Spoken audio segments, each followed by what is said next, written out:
Mesdames et messieurs, bonjour, bonsoir. Je suis Père pour LTLT, Lakers tout le temps, la chaîne francophone des Lakers. Dans l'émission d'aujourd'hui, nous revenons sur l'attaque des Lakers. Cette attaque qui a humilié cette équipe de Memphis en lui mettant 125 points dans un match extrêmement important des playoffs. Nous allons analyser cette attaque, nous allons décortiquer les principes de cette attaque et voir qu'est-ce qui a fait sa force. Lakers tout le temps, c'est tout de suite. Step 1, wake up early, gonna rise with the sun. Step 2, get some good, some food in you. Step 3, think real hard about what you wanna be. Step 4, everybody just do your thing. Wake up, today's gonna be a good day. Wake up, today's gonna be a good day. Wake up, today's gonna be.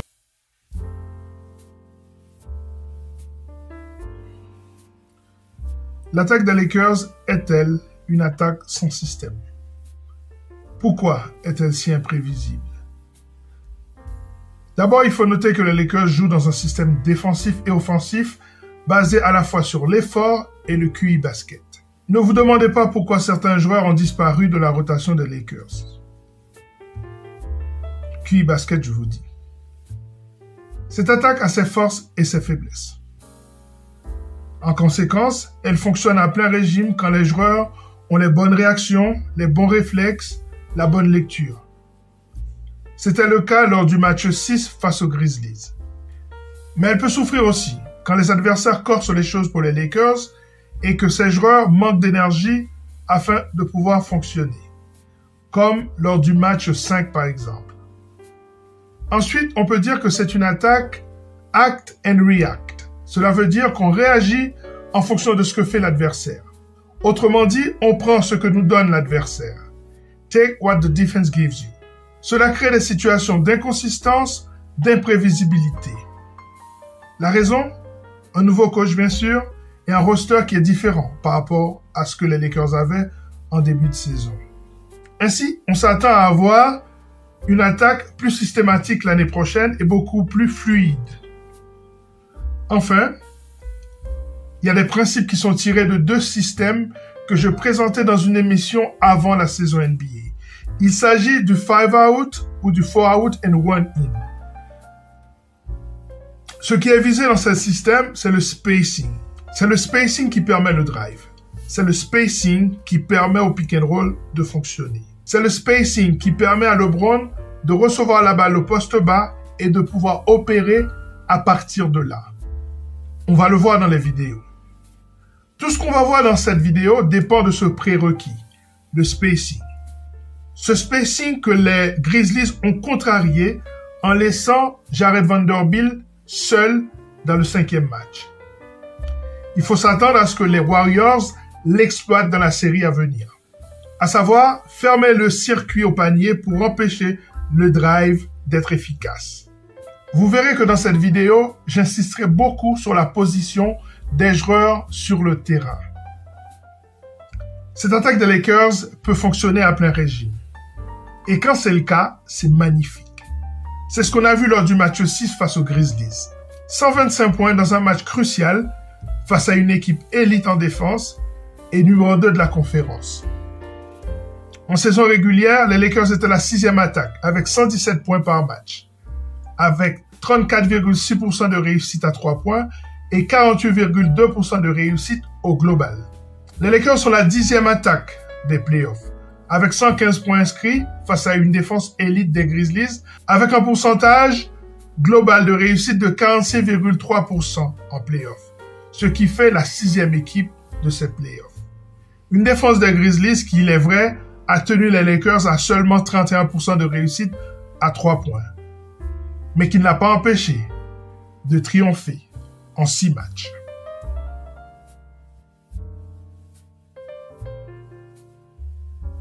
La base de toute bonne attaque est la capacité à monter le ballon sans le perdre et à le distribuer de manière efficace.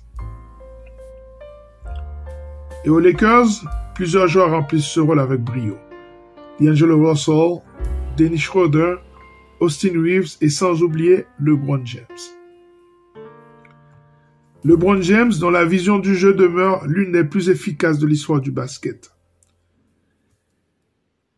Les Lakers jouent toujours au moins avec un double ball handler, parfois un triple, parfois même un quadruple. Un luxe. Il y a toujours sur le terrain soit D'Angelo et Dennis Schroeder, soit Dennis Schroeder et Austin Reeves, soit Austin Reeves et LeBron James. Parfois 3 des 4 ou parfois les 4, ce qui permet de mieux contrôler le rythme et le tempo du jeu. Les Lakers sont la 6e meilleure équipe dans ces playoffs avec une moyenne de 24,7 passes par match. Ils étaient 15e pendant la saison régulière avec 25,3 passes par match. Pas mal. Cela veut dire que l'équipe devient plus efficace à la passe à mesure que la compétition se complexifie. Avec D'Angelo Russell, l'équipe a développé une vraie mentalité de passeur.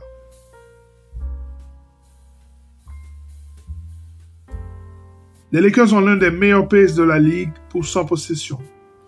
En plus, avec les interceptions, les contres, les rebonds, les pertes de balles de l'adversaire, ça fuse.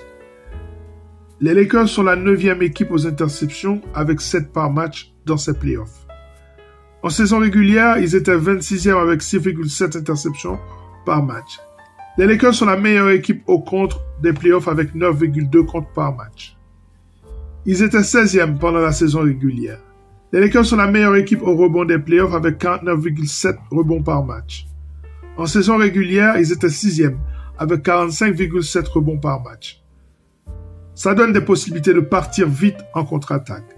Résultat, les Lakers sont la meilleure équipe aux points inscrits en contre-attaque de tous les playoffs, avec 19,2 points inscrits par match contre 16,7 en saison régulière.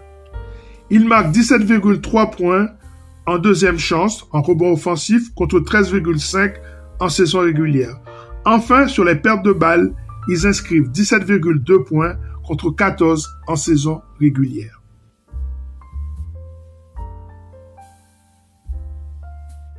Le pick and roll et le pick and pop partent d'un même principe. Un écran pour le porteur de balle. Mais la différence se fait par le comportement du poseur d'écran.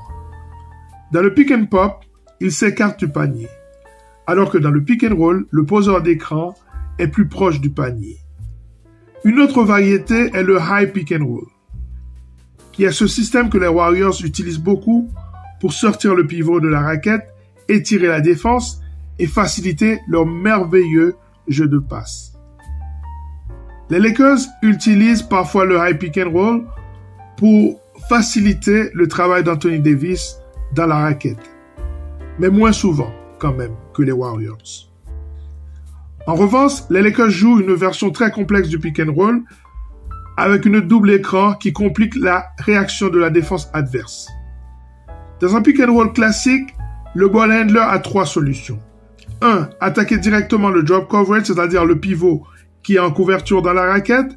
2. Jouer avec le poseur d'écran qui soit a glissé vers le panier pour un layup ou pour un dunk, ou plutôt s'est arrêté pour prendre un tir en mid-range. 3. Ouvrir sur un troisième joueur démarqué, soit dans le coin ou en tête de raquette.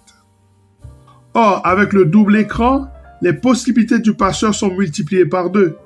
La défense voit son travail se compliquer davantage. De plus, les Lakers ont une arme extraordinaire que peu d'équipes possèdent en NBA. Pour comprendre ce rôle, il faut analyser le pick and roll du point de vue de la défense adverse. Le joueur qui défend sur le porteur de balle a 3 solutions. 1. Passer en dessous de l'écran. 2. Passer au-dessus de celui-ci. 3. Opter pour le switch, qui va créer un mismatch, car il devra défendre sur un plus grand que lui.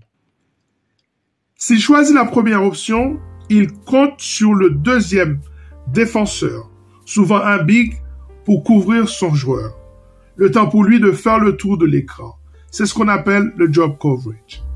S'il décide de passer au-dessus de l'écran, cela lui demande beaucoup plus d'énergie. S'il choisit le switch, il y a de fortes chances pour qu'il se trouve en déficit de taille face à son adversaire.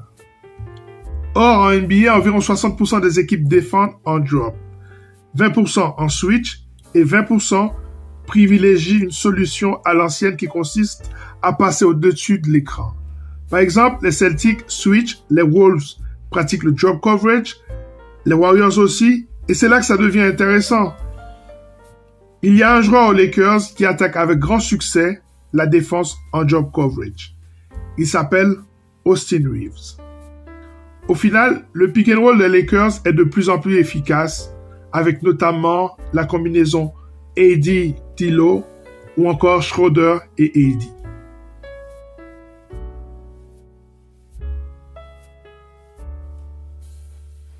Le système 5-out ou fer à cheval apporte le spacing, liberté pour opérer dans l'open court.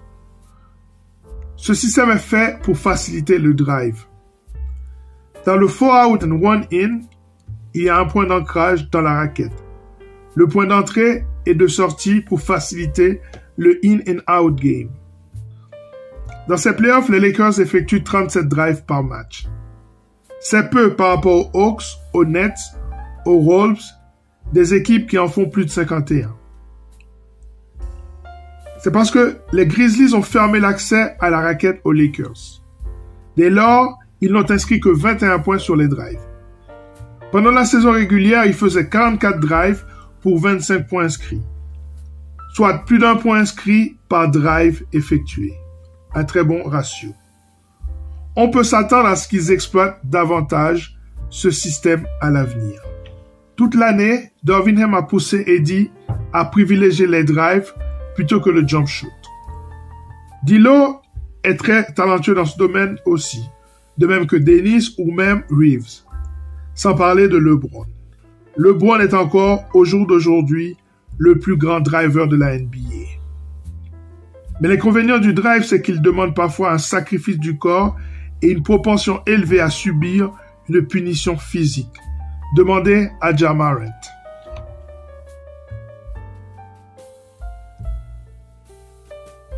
Les Lakers sont la 7e meilleure équipe en mid-range des playoffs avec 8,3% des points inscrits dans ce secteur. Même pourcentage qu'en saison régulière. S'ils ont pu progresser dans ce domaine, c'est grâce à des joueurs comme AD, LeBron, Dennis Schroeder, Rui Hachimura, D'Angelo Russell ou Austin Reeves. En effet, LeBron a développé un vrai shoot qui est devenu son go-to-move. AD peut devenir un joueur du mid-range, mais c'est dans la raquette qu'il est le meilleur.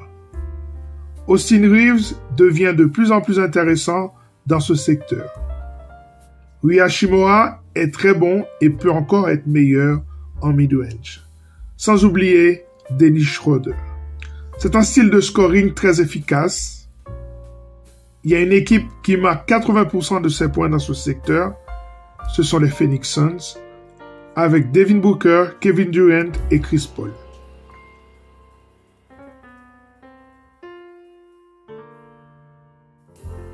Les Lakers ne sont peut-être pas les Knicks de New York, qui font de l'isolation la manière la plus fréquente d'inscrire des points avec Brunson, Randall et aussi R.J. Barrett.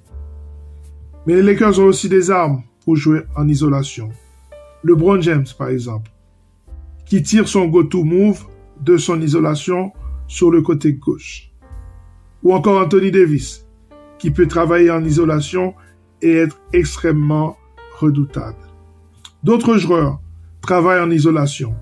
Je pense notamment à Austin Reeves, à Rui Hachimura ou encore à D'Angelo Russell.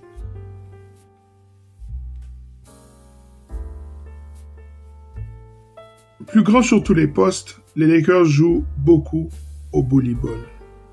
Ce jeu physique qui démoralise l'adversaire. Les Lakers pratiquent le bully ball en défense, mais aussi en attaque, via les drives et en exploitant les mismatchs. Souvent, lorsqu'ils attaquent, les défenses n'ont pas d'autre choix que de faire faute sur eux. Ils sont d'ailleurs l'équipe qui a provoqué le plus de fautes pendant la saison. Ils convertissent 80% des lancers francs en playoffs. Cela en fait la 6e équipe des playoffs au pourcentage de réussite au lancer. Alors qu'ils étaient 20e en saison régulière avec 77,5% de lancers convertis. De plus, les Lakers sont la 2e meilleure équipe dans la raquette en playoffs avec 53 points inscrits derrière Boston qui a inscrit 54,7 points. Déjà, en saison régulière, ils inscrivaient 54,5 points dans la raquette. C'est clair. Les Lakers démolissent certaines équipes à l'intérieur du jeu. Cela s'appelle le bully ball.